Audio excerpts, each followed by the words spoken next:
ఒక చిన్న గ్రామంలో ఆద్య అనే చిన్నారి తన అమ్మమ్మతో కలిసి ఉండేది. అమ్మమ్మకు తన మనవరాలంటే చాలా ఇష్టం.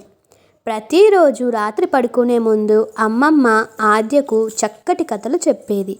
వాటిలో మంచి నీతి, తెలివి, ప్రేమతో కూడిన సందేశాలు ఉండేవి. కథలు వింటూ ఆద్య ఆనందంగా ఆమె గుండెకు ఒదిగిపోతూ ఉండేది. సాయంత్రం అవ్వగానే ఆద్య తోటలో ఆడుకుంటూ వచ్చేది. అమ్మమ్మ అప్పటికే ఆమె కోసం రుచికరమైన నువ్వుల లడ్డూలు, పెసరట్టు, పరవన్నం వంటి వంటలు చేసి పెట్టేది. వాటి రుచికి ఆద్య మళ్ళీ మళ్ళీ అడిగేది. ఒకసారి ఆద్య జ్వరంతో పడిపోయింది. అమ్మమ్మ ఎంతో ప్రేమగా చూసుకుంది. మందులు ఇచ్చి పసందైన సూప్ తాగించి అమ్మ ఒడిలో ఉంచుకున్నట్టు దగ్గరగా చూసుకుంది. కొన్ని రోజుల్లోనే ఆద్య పూర్తిగా కోలుకుంది. అమ్మమ్మ ప్రేమ అమోఘం.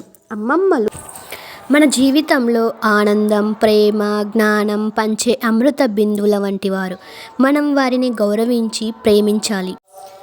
మీ అమ్మమ్మ గురించి మీకేం గుర్తుకొస్తుంది? కామెంట్ రూపంలో తెలియజేయండి. మా ఛానల్ని సబ్స్క్రైబ్ చేయండి, లైక్ చేయండి, షేర్ చేయండి. మరిన్ని వీడియోల కోసం బెల్ ఐకాన్ని క్లిక్ చేయండి. ఉంటాను.